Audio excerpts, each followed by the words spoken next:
It's official. Net migration has halved compared to last year. But what are the numbers? Are they still historically high? And frankly, who gets the credit for this policy change? Well, my name's Tom Harwood and this is GBN Originals. 431,000. That's net migration in the year to December 2024. 431,000 people on net. Around 500,000 people left the country, around 1 million people came into the country. But that 431,000 net migration figure is a hugely significant one politically and economically. Politically, it is half the number that we experienced in the year to December 2023. That was a historically high number of 860,000 people coming net into the United Kingdom. That was the second year of historically high migration. In fact, it was one of the reasons, after those years of very high migration, that reforms were brought in by the Migration Minister Robert Jenrick under the Home Secretary James Cleverly. These migration reforms were brought in and enacted from 2023, massively limiting the number of dependents in particular who could travel to the United Kingdom. Whilst migration was liberalised in the wake of the COVID pandemic, many more visas were granted for health and social care, for universities, for many different sectors across the board, and many more different professions were put into the category of professions that are known as shortage occupations. That shortage occupation list seemed to grow and grow, whether it was HGV drivers or bricklayers. These shortage occupation lists had fast-track migration routes. Consequently, from all of these different post-COVID reforms, we saw net migration soar and soar to almost 1 million a year. Well, we've now seen that trend firmly reverse. As I say, down by half in the year to December 2024 compared to the year to December 2023. And what is driving this massive decrease in terms of people coming to the country? Well, in particular, it is those dependent reforms that Robert Jenrick pushed through Parliament. It's clear that the Labour Party will be crowing of this as a success for Sir Keir Starmer. But remember, these numbers are about the year to December 2024. These numbers are about reforms that the previous government brought in under the premiership of Rishi Sunak. Well, up to the year to December 2024, 81,000 fewer dependents came for people coming for work.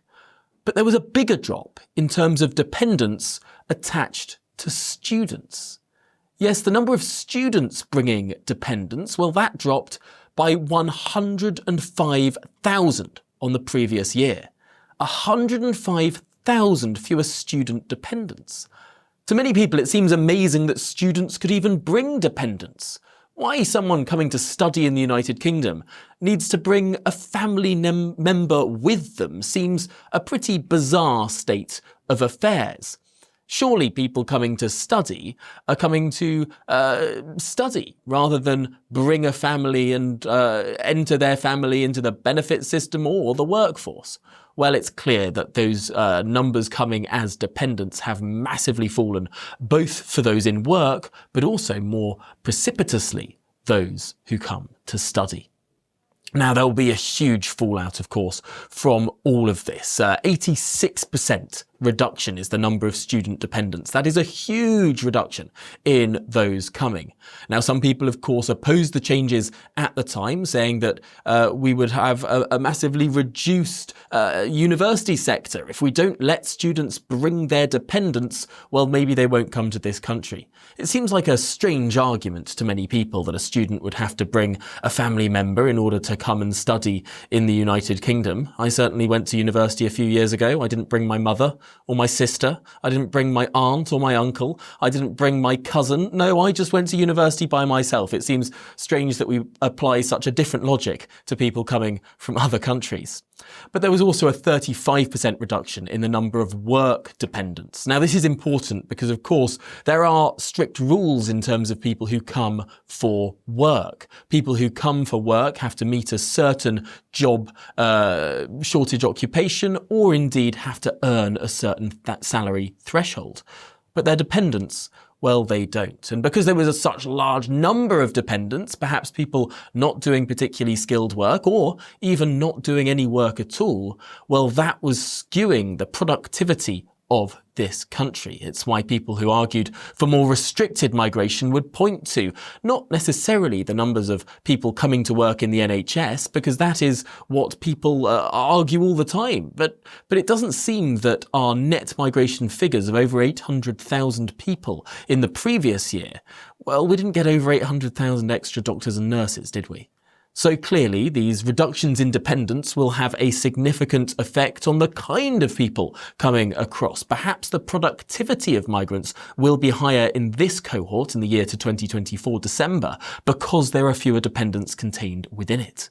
But there are also some big questions about what happens now. How do things change from here? We've seen a 50% fall down to just over 400,000, and that is returning to something similar to the pre-COVID, pre-Brexit trend. But the curious thing here is that the government is taking further steps. Arguably, the government wants to cut net migration further. They announced some policies with regard to how easy it is to become a British citizen only a few weeks ago. But on the other half of the ledger, the government also announced a new youth mobility scheme with the European Union. So on the one hand, some policy to restrict migration from the government, but on the other hand, what they term their youth experience scheme, although what most people refer to as a youth mobility scheme. Could it be that anyone in Europe under the age of 35 would have a guaranteed visa to come, live, study, work in the United Kingdom once this deal is signed, sealed and delivered?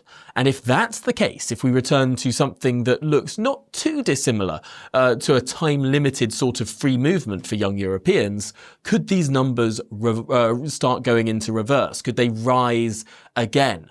Well, that remains to be seen. But what is clear is that there are going to be lots of people over the course of the coming days claiming credit for this reduction in visas, for this reduction in net migration. Again, a 50% fall. First out of the traps, of course, has been the former Home Secretary James Cleverly. He's been saying, quite rightly, that these reforms were passed when he was Home Secretary. But also, a lot of credit, of course, has to go to Robert Jenrick, now the Shadow Justice Secretary. He was a migration minister who steered these new amendments and these changes to the law through Parliament in order to achieve these reductions. Someone who will be perhaps rather upset about all of this only coming out now is Rishi Sunak, who took a lot of flack in the general election in July 2024 for the huge migration levels that had been announced until then. And yet, of course, when we hear the migration level numbers, when those are announced, those are referring to the year beforehand. So little did we know at the time that Rishi Sunak went to the polls when he lost all of those seats for the Conservative Party. Little did we know that actually the numbers had crashed. He tried to argue that that's what the reforms would have delivered, but we only learn the numbers now. I wonder how different that election result might have been for the former Prime Minister had we known that net migration was indeed falling by 50% at the time for those reforms that came in under his premiership. Of course, he was blamed for the numbers that actually came under the Prime Minister before him, but that's the way these things go. And that brings us to Sir Keir Starmer and the Labour government, crowing today that they have succeeded in reducing net migration. But of course, this isn't their reforms. These are the reforms that were passed under the previous government. And as I say, this government has a mixed message on migration now. To some extent, yes, trying to tighten up further the ways in which people can come to the United Kingdom, but in other ways, signing deals, particularly with the European Union, that will liberalise migration further for those particular countries. How this all plays out over the course of the next 12 months, well, we'll have to wait and see. Again, these net migration figures are always delayed, and often revised. But we're on top of the numbers here at GBN Originals, so do remember to click that subscribe button and keep up to date with all the latest twists and turns in Britain's migration story.